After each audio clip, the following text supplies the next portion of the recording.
Max lay motionless on the cold forest floor, his once powerful body now weak and trembling.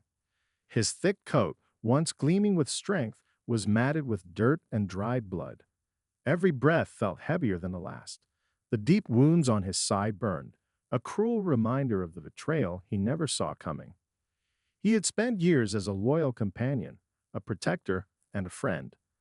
But time had stolen his speed, dulled his senses, and made him less valuable in the eyes of the one he loved the most, his owner. The man he had trusted his entire life had driven him deep into the woods, opened the car door, and simply commanded, "Go."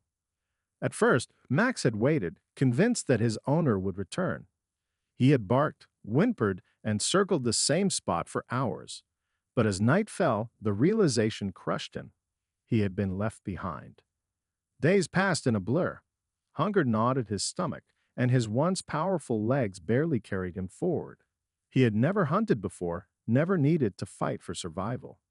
The few scraps he found were not enough, and his body weakened with each passing hour. Now, lying beneath the towering trees, he could feel the life draining from him.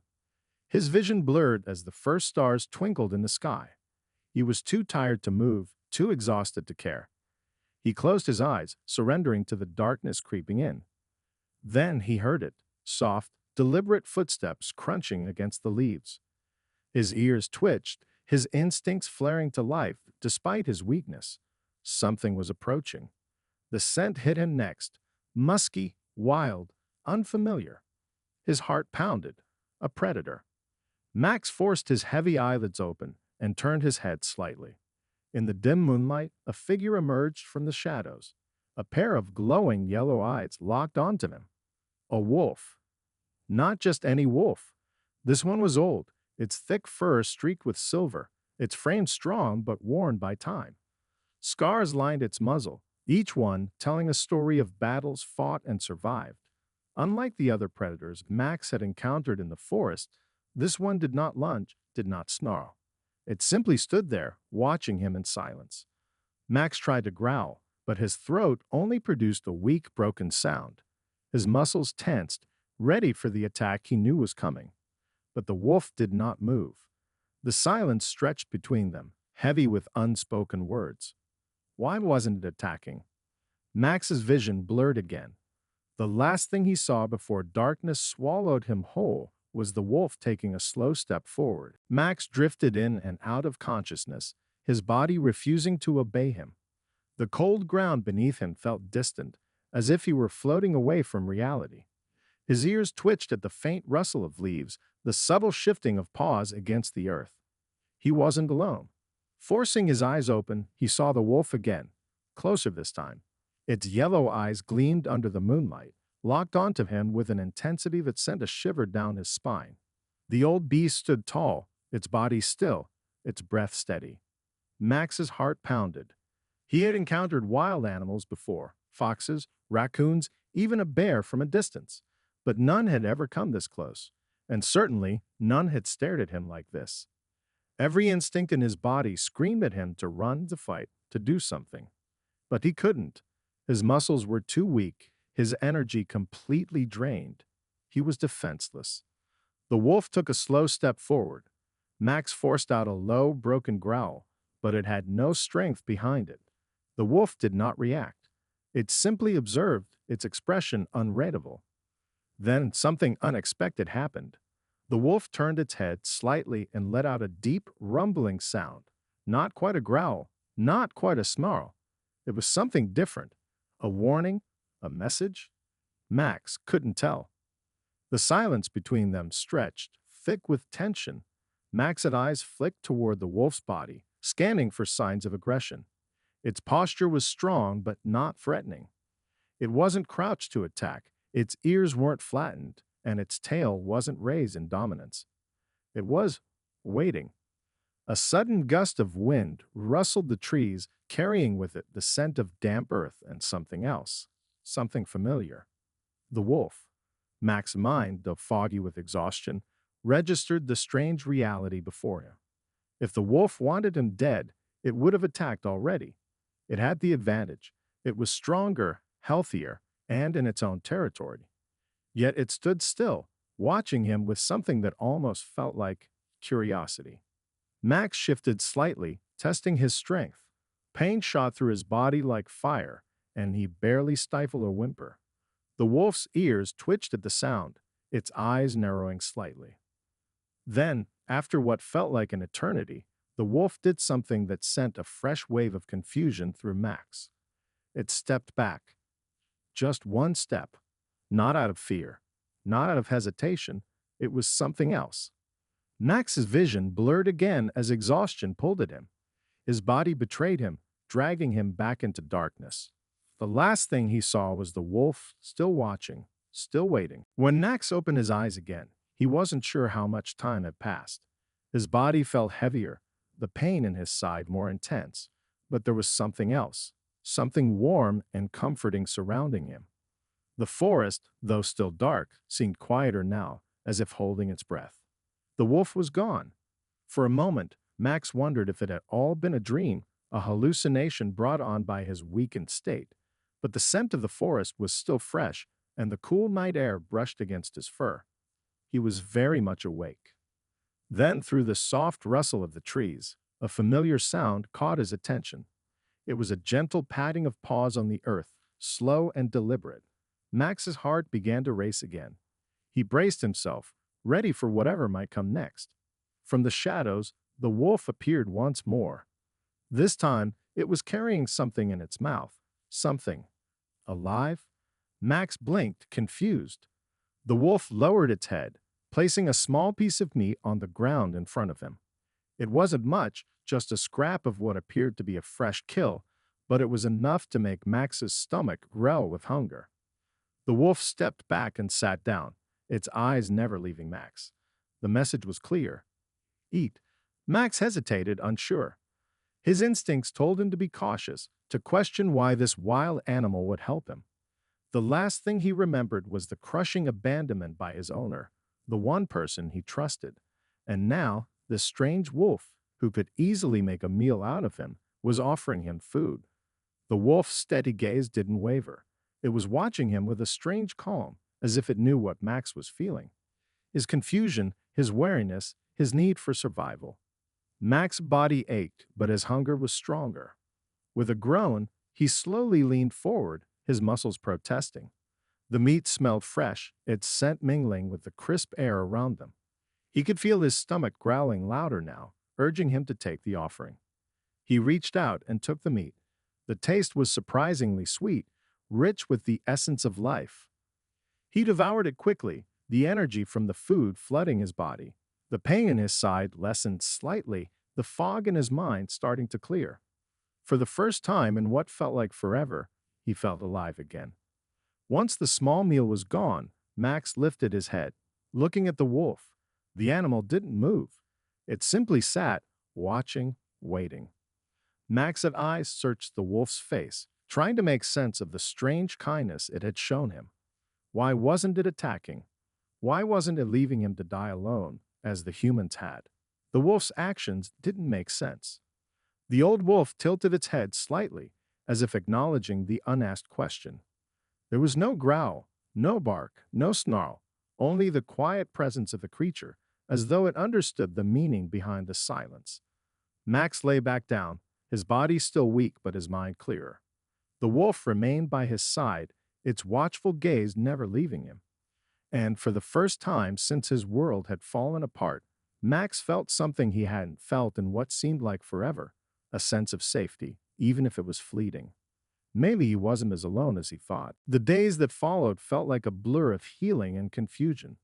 Max's body grew stronger with each passing hour, the strange bond between him and the wolf deepening silently. The wolf whom he had come to think of as his only companion was always near, never far, but never too close. It seemed to keep its distance, as if allowing Max to regain his strength on his own terms. Each night, the wolf would disappear into the shadows, and Max would be left in the eerie silence of the forest. But it never lasted long. The old wolf would return just before dawn, bringing with it a fresh scent of the wild, a scent that made Max's heart race with a strange longing. The wolf's presence was more than just a guide. It was as though it were showing Max a world he had never known, one he could no longer ignore. Max was learning things he had never needed to know as a domesticated dog. The sound of the wind, the rustle of leaves, the movement of prey. He was becoming attuned to the forest, slowly adapting to its rhythms. He had never been the hunter, never been forced to live off the land. But in this strange new life, he was starting to understand. One evening, the wolf's howls echoed through the trees, a deep, mournful cry that seemed to reach into Max's very soul. It was a sound that stirred something deep within him, something primal and ancient. Max had heard the wolves before, the distant howls that echoed across the valley, but never this close. This time, the howl was different. There was a call in it, a summons. Max's ears perked up and his head turned toward the sound. The wolf was gone again, but the howl lingered in the air like a haunting melody. Max found himself standing on shaky legs, his body yearning to follow. He felt a pull, a deep, instinctual pull toward the source of the sound. He tried to get up and move, but his legs were still too weak, too unsteady. The pain in his side flared up again, but it was not enough to stop him. With a grunt of determination, Max pushed himself forward, his paws dragging against the soft earth. Each step was harder than the last, but the urge to follow the call was stronger than anything he had ever felt. The forest felt alive in a way Max had never known. The trees whispered secrets in the wind, and the ground beneath him seemed to hum with a hidden energy. He wasn't just walking anymore, he was part of something much bigger, something wild. As he moved through the forest, Max realized he wasn't alone. The shadows seemed to shift, and he caught glimpses of movement in the corners of his eyes. Wolves. There were others, more than he had ever seen before. Their eyes glowed faintly in the moonlight, watching him with curiosity. They were out there, surrounding him, but they didn't approach. Max pushed on, feeling the weight of their eyes on him, until he reached the clearing where the old wolf had led him before. The air was thick with anticipation, the stillness almost deafening. And then, out of the shadows, the wolf appeared again, its eyes gleaming with something Max had never seen before. It wasn't just a wolf now, it was a leader. And Max was standing in the presence of something ancient, something wild. The pack had been waiting, and so had Max. Max stood in the clearing, his body still sore from the journey, but his senses heightened. The moment he stepped into the open space, the air changed. It was thick with the scent of wolves, more than the few he had glimpsed in the shadows. The pack was here, their eyes glowing in the moonlight, their bodies sleek and powerful. The old wolf, now standing in the center of the clearing, gave a single low growl. The pack immediately stilled. Every wolf, without hesitation, focused their attention on him.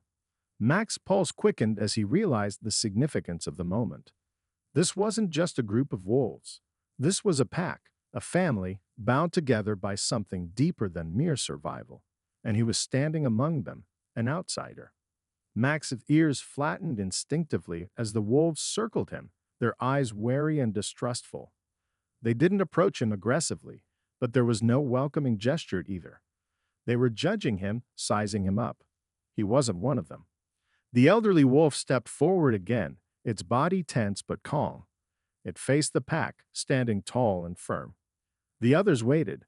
Max could feel the weight of their gazes on him, their silent scrutiny. The air grew thick with anticipation, as though a decision was about to be made. The old wolf lifted its head and let out a sharp, commanding howl. The sound echoed through the forest, a cry that seemed to resonate deep within Max's chest. He felt it in his bones. This was not just a signal. This was a call to authority. The pack shifted, their body language subtle but clear. They were listening. Max could feel the shift in the energy around him, a tension that grew with each passing second. Then, to his surprise, the elderly wolf turned its gaze back to him. There was something different in its eyes now, something Max hadn't seen before, an unspoken understanding. The moment was interrupted by a low growl from one of the younger wolves. Its posture was defensive, its hackles raised. It stepped forward, its eyes narrowing as it examined Max closely. The elderly wolf moved in front of Max, blocking the younger wolf's path. A soft growl rumbled in the old wolf's throat, a warning. The young wolf hesitated, its growl dying in its throat, but the distrust was still there. Mac's body stiffened. He could feel the tension rising, the weight of the pack's judgment pressing down on him. He was a dog, not a wolf. He had no place here, no rightful claim to the wild world he now stood in. The old wolf seemed to sense Mac's uncertainty, and in that moment, the elderly animal let out another low, commanding growl. It was a signal, one that sent a ripple of calm through the pack. The young wolf stepped back, but its eyes never left Mac's. The others followed suit, their distrust slowly fading into acceptance. They were not entirely convinced yet, but the old wolf had spoken, and that in their world meant everything.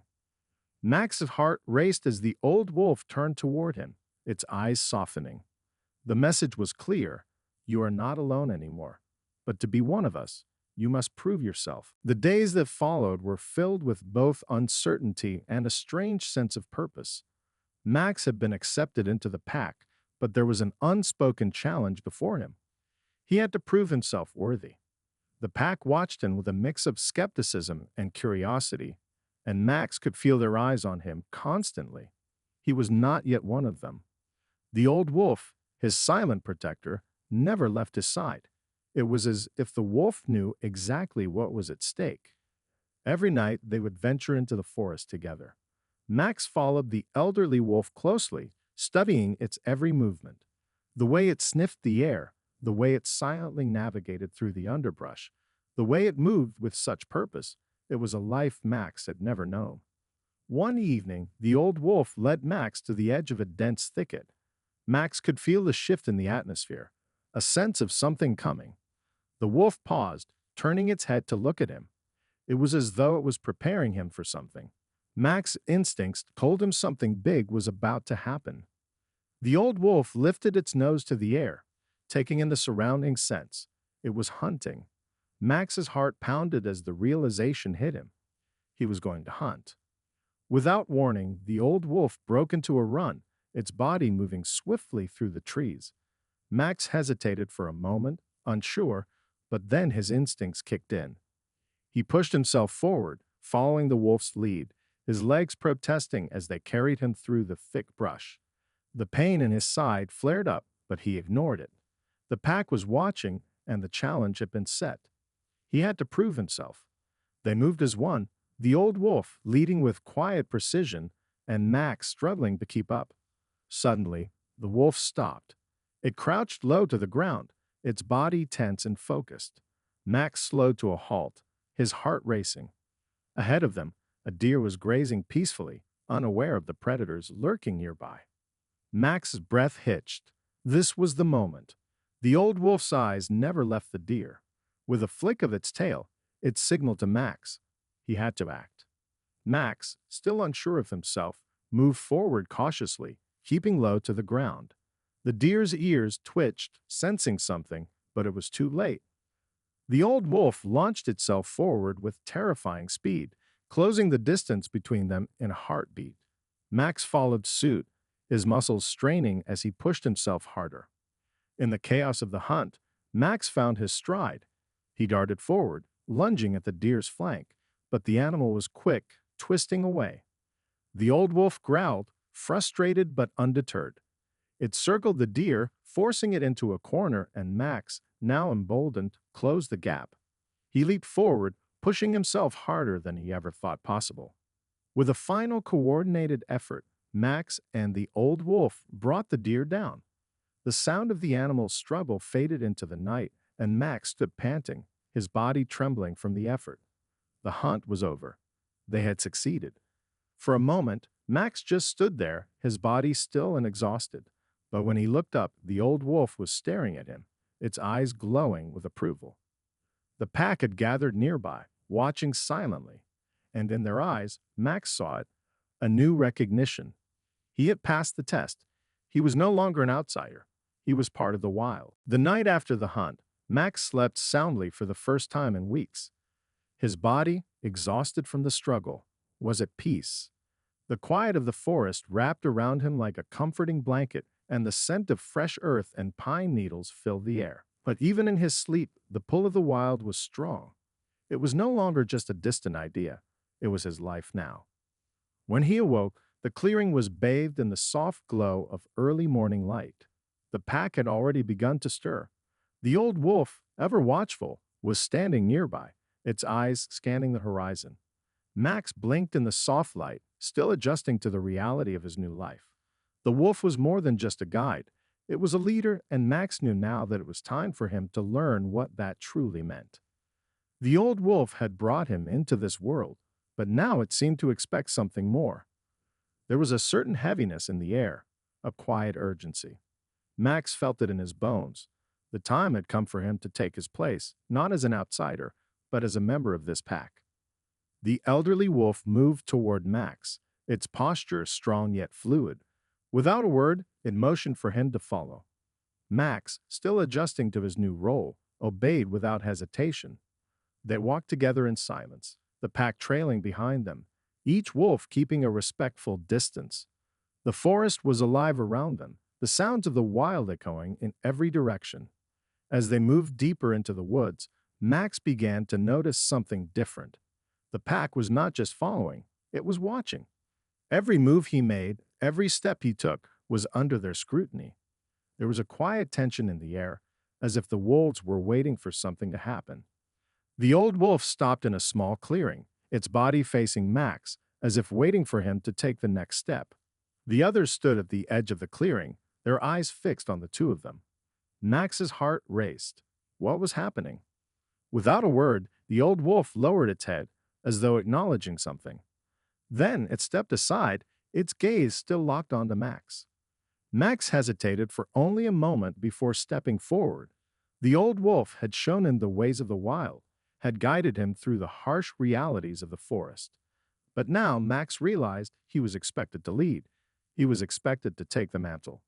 Max turned to face the pack.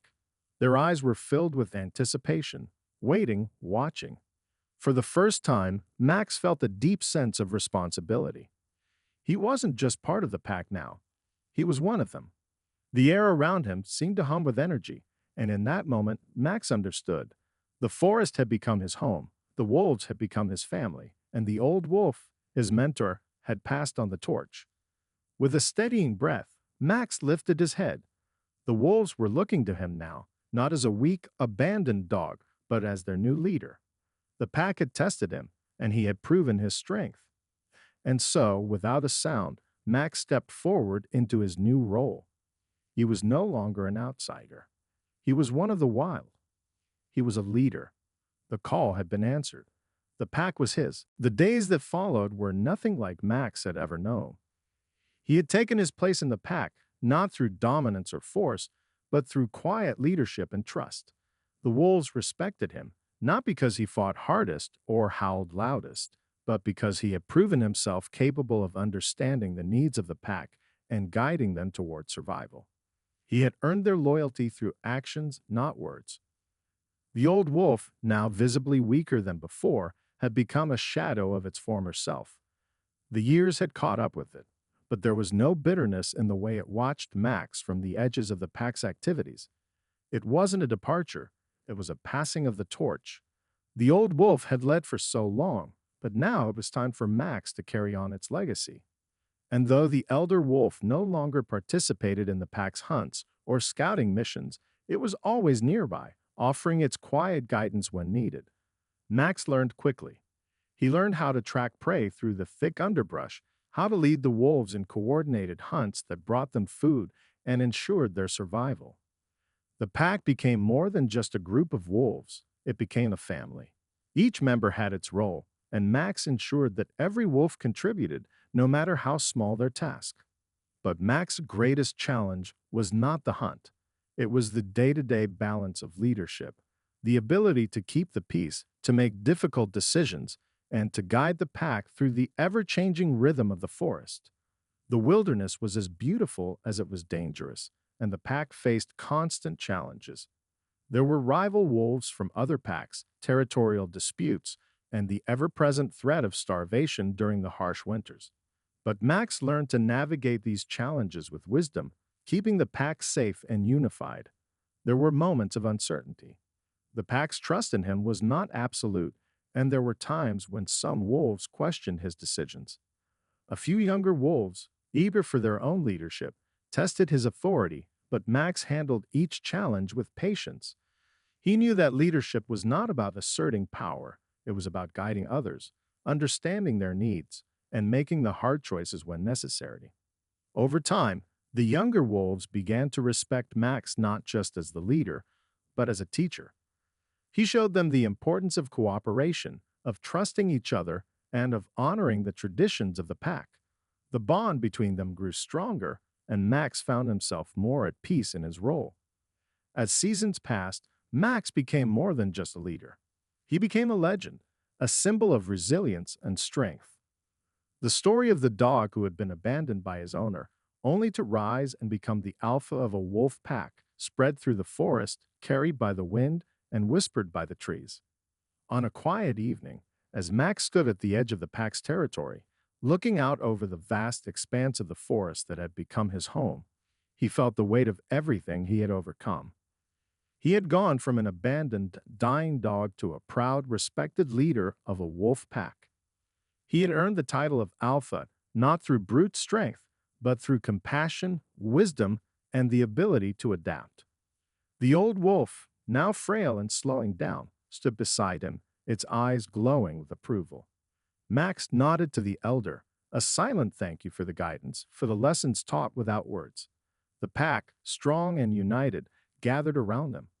Max had found his place in the wild, and in doing so, he had become a part of something much bigger than himself. The forest was his, the pack was his, and the legacy of the wild would live on through him.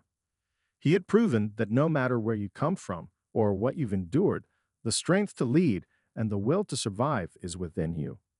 And that, more than anything, was the true power of the wild.